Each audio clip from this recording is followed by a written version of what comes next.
Hi everyone, and welcome back to another COVID-19 update with Dr. Manfred Green, Director of the University of Haifa's International Master's Program in Public Health and Global Health Leadership, hosted of course by the American Society of the University of Haifa. So today we'll be discussing the vaccine controversy that has dominated the past couple of weeks, that being the fallout surrounding the AstraZeneca vaccine. Now, to give everyone a little background into the situation, nearly 20 European nations, including the likes of Germany, France, Spain, and Italy, all paused injections of the vaccine amid concerns about blood clots. Now, we should say that this was despite the European Union's medical regulator insisting its benefits outweighed the risk of any side effects, and despite some 17 million people in the EU and UK having received a dose of the vaccine with fewer than 40 cases of blood clots reported. Then last week, the majority of countries which paused the vaccine resumed administering it and urged people to take the drug. Furthermore, this morning it was announced that AstraZeneca vaccine has shown to be safe and 79% effective in US clinical trials, with emergency authorization in the US expected in the coming weeks. So Dr. Green, why was the AstraZeneca vaccine suspended despite cases in Europe surging? Do you believe there was enough evidence to support the suspension? And how damaging can this be for public trust of the vaccine? Thank you, James, and nice to be with you. Let's just go back a little bit and think about what we do with vaccine. Once we've developed a vaccine and actually tested it in trials, we follow up for side effects very carefully. So in other words, people are expected actively to report and they're contacted. So this is a very active procedure. And this was done for the AstraZeneca as for other vaccines. And then you get side effects on thousands of people, maybe 20,000 people in a trial who actually got the vaccine, and 20,000 maybe got the placebo. So what you're doing basically is you say, okay, we've got data on 20,000. So that means that we'll pick up at best one unusual event in 20,000, but the more common events will pick up. So that really picks up the more common events. Mm-hmm. Once the vaccine is started to use widely, and we feel both from the trial and also basically from the biology that this is a safe vaccine, then it's put out and used, and then we have what's called post-marketing evaluation once it's actually used widely. And then there's what we really a passive way of reporting. So in fact, the side effects are reported by anyone who got the vaccine. If there's a serious side, they report. You don't, the companies or basically the ministries of health or whoever's using the vaccine don't usually follow them up actively. So that means that there are people who are reporting that they had some side effect. Now, so that's the one side of it. What happens when you put it out? Going from 20,000 people, then you're going to 20 million people, or maybe 30 million people, or whatever. But let's take it from 20,000 to 20 million, and that's already 1,000 times. So once you're more 1,000 times, then you're going to you can pick up then events of basically not just 1 in 20,000, but basically 1 in 20 million. And even then, so you can then start picking up very rare events. So that's the one side. The other side is that when you vaccinate on that large scale, people are having events anyway. Just, life goes on, as they say. So people, unfortunately, will have heart attacks, and they'll have a stroke, and they'll have pneumonia, and they'll have all kinds of other things not related to the vaccine. Just statistically, by chance, some of them will get that illness that they were going a few days after they got the vaccine. By the way, if you check it, you probably would see that a number of people would have had that event, let's say, a few days before they were supposed to get the vaccine. So it may be interesting to look to see how many people canceled their vaccine appointment because they had some incident. And it should be much the same because it's statistically equal. It just means it's random, either before or after, or a few weeks later or a month later. And then you look at the kind of frequency of these events and you say, is this more frequent than normally seen? So this is basically what's done, and this was what was done with the AstraZeneca vaccine. Now you can ask, why did they suspend? Well, particularly with new vaccines, but not just with new, but particularly with new vaccine. If there are events reported that look suspicious, the kind of the precautionary principle says, stop the vaccine until you've evaluated it properly to make sure that it's not a real effect. And if it is, obviously, you make a different decision. So it's not unusual in that sense to stop. It's almost like virtually a recall for a car, where you say, even though you're not sure if the cars are defective, let's first recall, have a look at them, and then if it's okay, we release them again. So you do extra caution. And this is, I think, what people don't understand. The stopping doesn't mean that you actually have found a causal relationship. It just means that there may be, and you need to actually check it. Right. Mm-hmm. And then, I guess another question we had around this is AstraZeneca the only vaccine to have recorded a small number of blood clots, or have there been other cases with some of the other vaccines, be it Pfizer or Moderna? Yeah, sure. The other vaccines have. I mean, they're on a passive reporting because they're given on a large scale, and they collected, as the Ministry of Health in Israel does. I'm not sure, frankly, how many we saw, but I'm sure there were a couple who had what we would call a cerebrovascular accident, in other words, a stroke or something, close to the time of the vaccine. And that, again, is most likely incidental, again, because we're not only vaccinating a large number, but in this case, we're vaccinating a large number of elderly people. You can imagine we're starting often with the over 80, over 90. And unfortunately, that's the age where you're going to be seeing lots of disease. And unfortunately, also, they're going to be, the risk of dying at that age is somewhat greater. So it's not the same in children. If you were giving a vaccine to children, then obviously that would be much more concerning if we saw one or two cases like this, because it's so unusual in children. But in elderly people, it's a common event in the sense that it happens, quite regularly. So, but we need still to assess it. And the reminder is that the disease is much more dangerous than the vaccine. And in fact, if you look at the data on the disease, there are a lot of blood clots from the disease, far more than you'd see with in these kind of. It very much elevates the risk of blood clots. So, in that sense, it looks like now, according to the review they've done, they review each case, and then they decide if it's related or not, and if they're comfortable that it's not, then they release the vaccine for use again. Although that vaccine was never really suspended officially by the company, it was just some countries, I think, if I understand correctly. That's right. I believe it was around 20 countries in Europe. Right. But there are occasions where the company may suspend it, but this I don't think this was the case here. Mm-hmm. Right. Yeah. But again, it's important. And so on the one hand, we're saying it's probably by chance, but we don't leave it to chance. In other words, we still, and as I said, we meet regularly once or twice a week.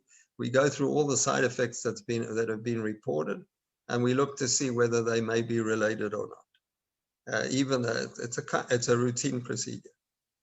Right. And what was the response from the World Health Organization amid all this controversy, amid the pause from these countries?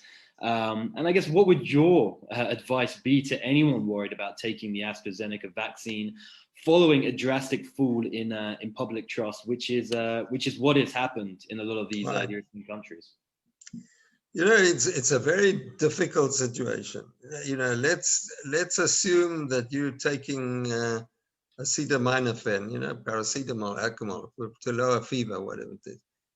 And there's a report of a few cases of people who, had some kind of maybe a stroke or something soon after taking paracetamol, I think, which is used, by half the population virtually every day. I mean, I'm exaggerating, but it's very commonly used.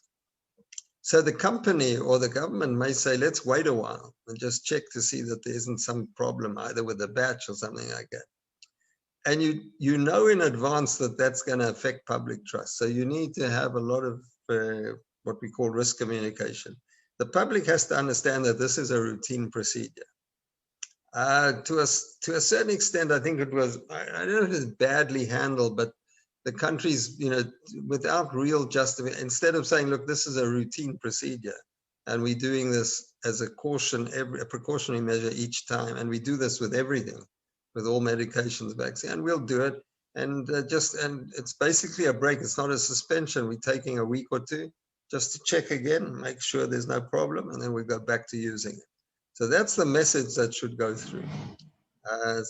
And that's the message I think that the World Health Organization has given.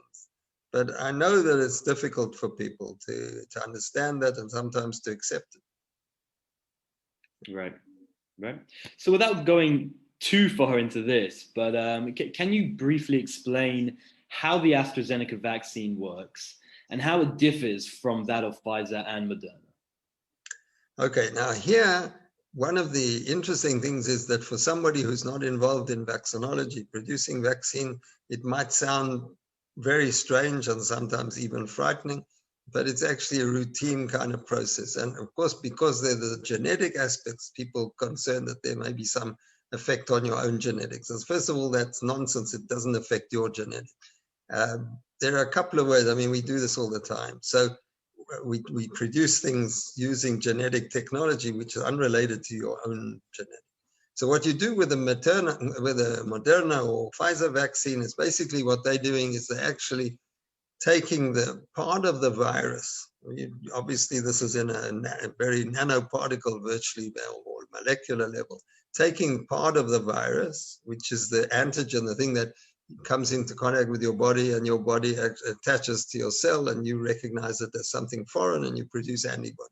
So they take that, what we call spike protein, remove it from the virus, basically take it off, and we know the genetic form. They don't actually remove it; they actually produce it, I guess, synthetically. But what they do is they then insert it into a carrier, which is messenger mRNA, and that's part of your system in your cells where you produce proteins. So basically, it's taking information from your DNA to the factory in your cell that produces proteins, where the ribosomes are, and that will produce then that protein, the spike protein from the virus, which doesn't do anything to it. It's not the virus, it's just the, and then your body recognizes it and you produce antibodies. So that's how it works there. So basically all you're doing is you're using this mRNA, which is synthetic, and it gets broken down over a few days and disappears.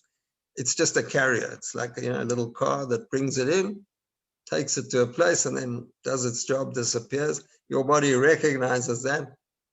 That spike protein also disappears, but you actually start producing that protein there in order to be able to, or it's actually coding for the spike protein. It's not actually carrying that. I must correct that. It's not actually carrying the protein. It's coding for it. So it'll actually produce that protein, and then your body will recognize it. So I must correct myself. So that's the way. The AstraZeneca one is using a virus that's harmless to humans. So it's actually found in chimpanzees, but it's not, it's called a chimpanzee virus, but it's got nothing to do with it. It's not a chimpanzee. It's a virus that primarily affects chimpanzee and has no harm in humans. It's also modified so that it doesn't replicate in your body. And that virus also is using what we call recombinant technology, where we actually insert also the same kind of thing, the genetic part of that spike protein. It doesn't produce the protein, but it gets the code for that protein. Basically, it carries that protein. It's inserted into that virus, put into your body, into your cells, basically. The body recognizes it. That virus then disappears because it's harmless. It doesn't replicate, doesn't reproduce, and you start producing antibodies against it. Now, I've given you a sort of a very non-technical explanation. I hope that my vaccinology friends will not criticize me for giving some details that were not exactly right. But more or less, that's the idea. One is using mRNA to bring the protein, coding it to produce it. So your body actually is going to produce that protein through this mRNA, but in the cell, obviously. And then once your body produces antibodies, it's done its job. The other is using that technology from AstraZeneca is not nearly new. They used it for the Ebola vaccine. And the others, like the Russian vaccine and the Israeli bios, they use similar technologies. And I think even the Chinese have been developing something similar. So it's a technology that's been around for a long time. Great. Well, we appreciate the basic explanation. Sorry about a kind of roundabout way. But all you're doing is you're trying to expose the body to a part of the virus that's really going to cause your body to create antibodies. That's really what you do. And so just like instead of injecting a dead virus, for example, where your body will see the whole virus and produce antibodies against this, you just take part of it and bring it into the body. But it doesn't come into contact with your own genetic. It doesn't come near your DNA.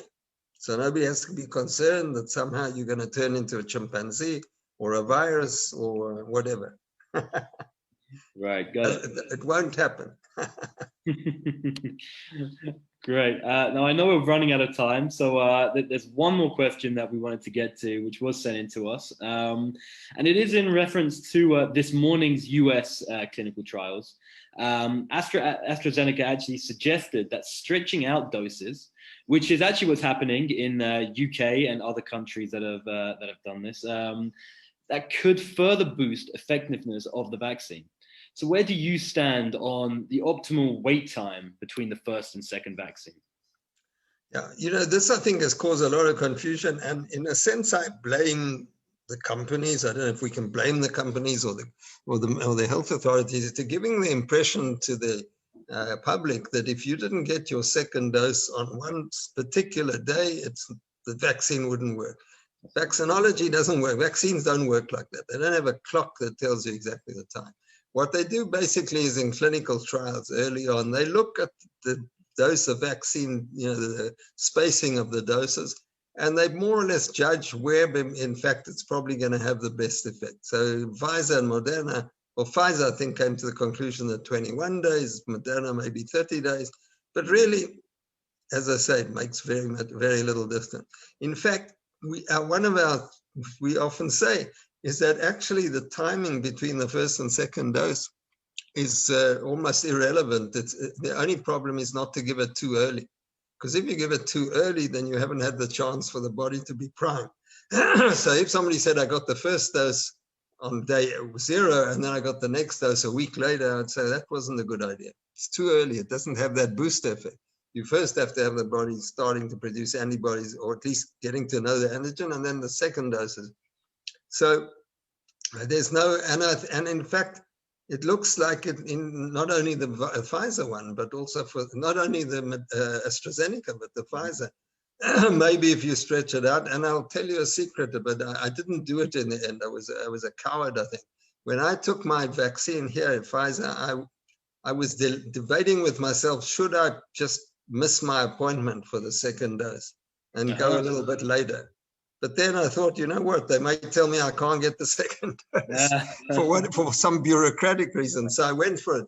But I really considered going a bit later because I thought, you know what, it may be better. But I'm not recommending it to everybody. I'm just saying that it would have been no problem to get it a month later, not 3 weeks later. And now, as you say, some of them have extended it even to 6 weeks and more. That's right. So it's not a problem in that sense. If you leave it too long, you may lose that memory response. You possibly would.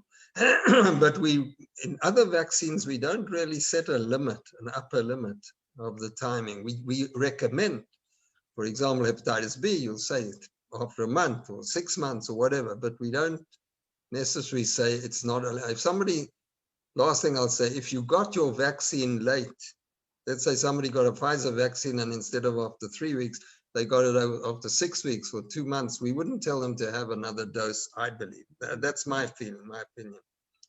So and I'd say the same about AstraZeneca. Yeah, great. Well, Dr. Green, thank you so much. I'm afraid that's all we've got time for today. Sorry, it was a bit too technical. Maybe next time we'll talk a bit more of the sort of questions people are asking. No, we appreciate the technical. Okay. We appreciate the basic explanations. It was great. I will say, if anyone out there has any questions that we weren't able to address today, please do leave them in the comment section of this video or send them into info@asuh.org, and we'll do our best to address them at a later date. Thank you all for tuning in, and we'll see you on the next briefing. Thanks very much.